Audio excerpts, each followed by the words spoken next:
उरमान सिंह जी बरेली से।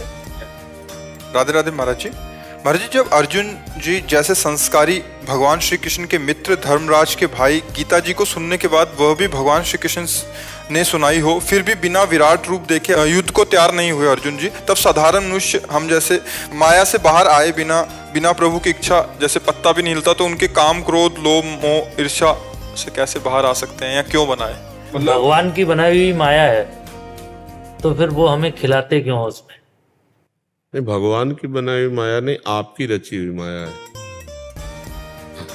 नहीं, आपकी रची हुई। हमें ये बताइए, आप देख करके, सुन करके, सूंघ करके, बोल करके, चख करके आप फंसते हैं या भगवान फंसाते हैं? हम ही फंसते हैं। पूरा बाजार है, अगर हम इस बाजार को दोष दें कि गलत बाजार रची गई, तो ये बात गलत है। बाजार में हम पसंद क्या करते हैं, आप हमें बताना। इत्र पसंद करते हैं, श्री जी ठाकुर जी की पोशाक पसंद करते हैं, या हम शराब? आप पसंद क्या? और ठाकुर जी बिहारी जी का चरणामृत, राधा वल्लभ जी का चरणामृत, राधा रमण जी का चरणामृत, उनका दर्शन, सेवा कुंज, निधिवन, आप देखो क्या क्या नहीं है। अच्छा, सब होना चाहिए कि नहीं होना चाहिए, हमें बताओ। पूर्णता में रसोई और घर है तो शौचालय भी जरूरी है, पूरा संसार जरूरी है। अगर प्रकाश जरूरी तो अंधकार भी जरूरी है। आप हमारी बात समझना। भगवान की छाती से धर्म प्रकट हुआ, पीठ से अधर्म प्रकट हुआ। एक शक्ति देवताओं को बढ़ाती है और एक शक्ति भगवान की दैत्यों को बढ़ाती है। धूप भी अच्छी है, छाया भी अच्छी है, गर्मी भी अच्छी है, सर्दी भी अच्छी है। आपको पसंद क्या है? भगवान ने अपना पूरा सृष्टि को संपूर्ण, भगवान पूर्ण है ना, तो उन्होंने पूर्ण रचा है। आप ये नहीं कह सकते कि ये नहीं है। जैसे भगवान के ऊपर नाराज हो कि भगवान अगर ये बनाते ही नहीं तो हम फिसलते क्यों? नहीं भाई, ये ठीक बात नहीं, ये बात ठीक नहीं। बात ये है कि हमारी कमजोरी है कि हम फंसे क्यों। हम अपनी माया में फंसे, हमें कोई माया नहीं फंसाए। भगवान तो अपने आप में खेल ले, वो तो हर चीज का सब चीज। आप कौन है प्रभु? जी मैं अरमान बरेली से। नहीं तो आप ये शरीर का परिचय बता रहे ला? अरे हम ये पूछ रहे, आप शरीर का परिचय बता रहे ला? बस यही, आप फंस गए ला, आप फंस गए। आप हटो, देखो आप कौन है। आप वही ब्रह्म है, ब्रह्मविद ब्रह्मैव भवति। आपसे केवल हम बात कर रहे हैं। ये चीज जो है आप नहीं है, इसके अंदर जो मन बुद्धि चित्त, वो आप नहीं है। आपका स्वभाव नहीं है, आप स्वभाव से परे हैं। अब यही ना जानकर आप फंस गए। अब आपकी पत्नी भी होंगी, आपके पुत्र भी हैं, आपका घर है, आपका परिवार है, आपका है ना, आपका है। या क्या भगवान को काहे को दोष देते हो? है नहीं, आप विचार करके देखो, है नहीं। अगर भगवान स्त्री न रचते, भगवान पुत्र न रचते, भगवान मकान व्यवस्था घर, अब आप पसंद क्या करते हो? जैसे अब हम पसंद किया बाबागिरी, भगवान के मार्ग, भगवान ने ये दे दिया। आपने पसंद किया गृहस्थ, भगवान ने आपको गृहस्थ दिए। भगवान कहाँ फंसाए? आप बताओ, कौन आपको फंसाए? आप ही तो फंसे हो, आप ही फंसे हो। अब हम लोग भगवान को दोष देते हैं।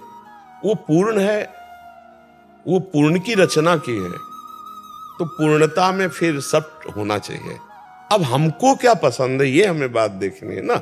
अब ये थोड़ी, अब जैसे कि जो भगवान ने बनाया है, या सब खाने के लिए तो बनाया है, तो हम तो सब खाएंगे, तो औरों कुछ बनाया है, नरक, वो भी भोगने के लिए बनाया है, तो वो भी भोगना पड़ेगा। नहीं, कैंसर, हार्ट फेल, ये भी तो भगवान ने बनाया है, तो इसकी भी तैयारी करो। अगर बचना है दुख से, तो भी सही मार्ग को चयन करना आपको पड़ेगा। अच्छा, भगवान ने जो विराट रूप अर्जुन जी को दिखाया है, वो अर्जुन को पहले से पता है कि हमारे श्री कृष्ण कौन है, लेकिन अर्जुन को निमित्त बना के भगवान ने हमको दिखाया है। सही पूछो तो हमको दिखाया है। अर्जुन जी और भगवान दो नहीं है। नर नारायण बद्रिका आश्रम में एक साथ तप करने वाले दोनों महापुरुष हैं। तो हमें लगता है कि गीता जी, अर्जुन के अंदर मोह पैदा होना और भगवान का गीता जी प्रदान करना, ये हम सबके लिए है। अर्जुन तो भगवत स्वरूप ही है। वो प्रश्न करते जा रहे हैं हमारे लिए, ज्ञान मार्ग का, भक्ति मार्ग का, कर्म योग का, सांख्य योग का, जो जैसा अधिकारी हो सबका उत्तर गीता जी में है। तो अर्जुन जी को तो वास्तविक पूछो तो कोई अज्ञान नहीं था। तो भगवान ने जब कहा, गौर से देखना गीता जी में, भगवान से जब अर्जुन जी ने कहा कि दोनों सेनाओं के मध्य में हमारे रथ को हे केशव खड़ा करो, तो खड़ा करके कहा देखो अर्जुन, वो वही कहने में ही घुस गई भगवान की माया। देख अर्जुन, ये तो सब हमारे रिश्ते नाते चाचा ताऊ, इनको मारूंगा। और अभी तक दिव्यास्त्र जो समेट रहे थे, तो किनके लिए समेट रहे थे? इन्हीं के लिए तो समेट रहे थे। तब नहीं मोह हुआ, जब भगवान ने कहा देख अर्जुन, तब हुआ। इसका मतलब भगवान गीता वहां प्रकट करना चाहते हैं अर्जुन के हृदय में मोह पैदा करके। वो विराट, वो महिमा, वो सब हमको दिखा रहे हैं। हम जाने कि हमारे प्रभु कैसे हैं, हमारे प्रभु कौन है। तो देखो भगवान के विविध रूप हैं।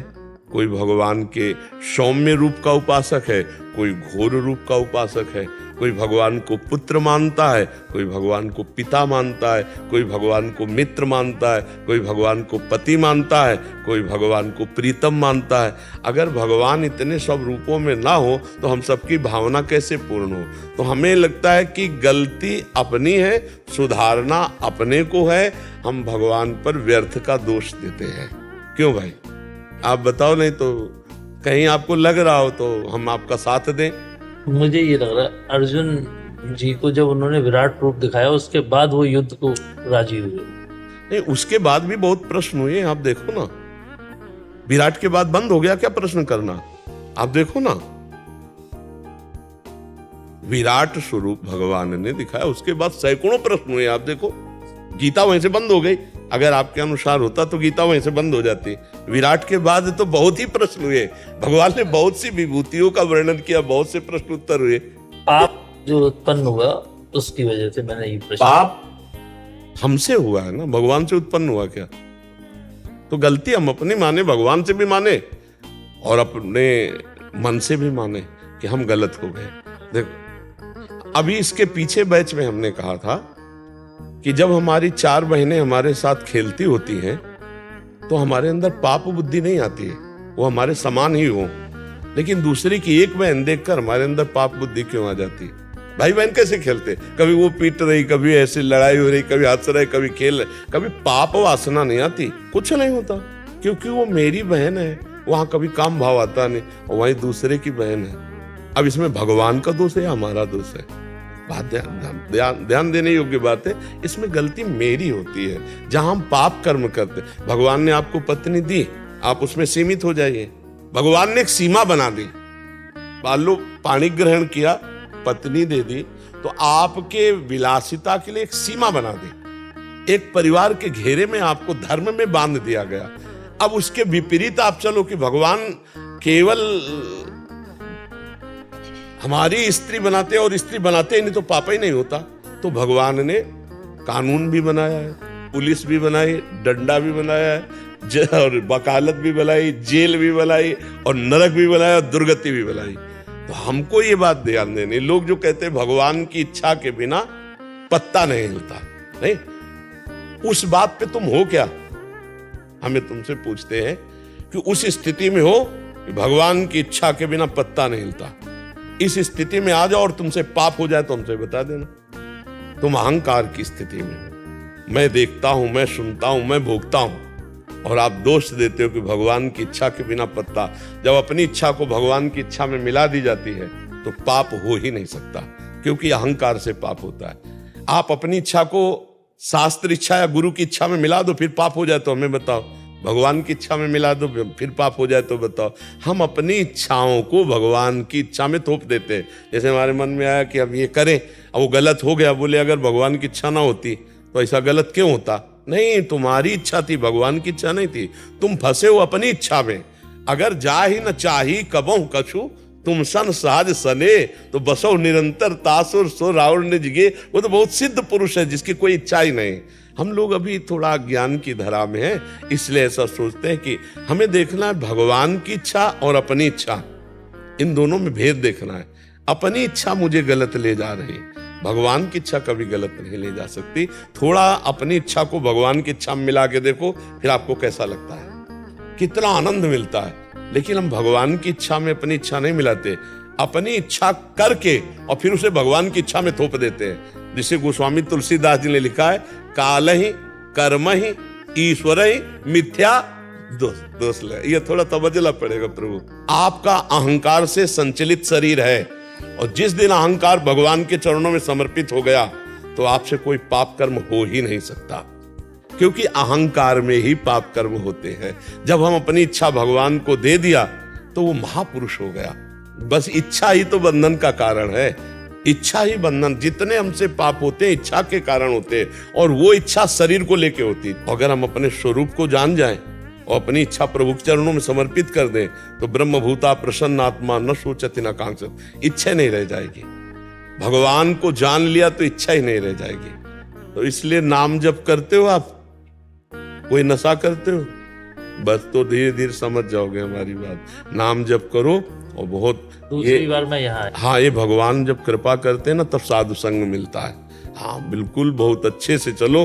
गृहस्थी में रहते हुए भी बढ़िया साधु हृदय, साधु हृदय, साधु हृदय होता है ना। वेशभूषा में मतलब वेशभूषा है और गलत आचरण हो तो फिर वो ठीक नहीं है। वेशभूषा हो या ना हो, हृदय अच्छा हो, बढ़िया है। अपने धर्म से चलो, नाम जप करो, और भूखे कभी दरवाजे कोई आ जाए तो खाली मत जाने दो। चाहे एक रोटी दो, चाहे एक वचन ही दे दो। सबसे पहला आदर होता है आए हुए अतिथि का गृहस्थ में सत्कार करना। राधे श्याम, राधे राधे पहला होता है।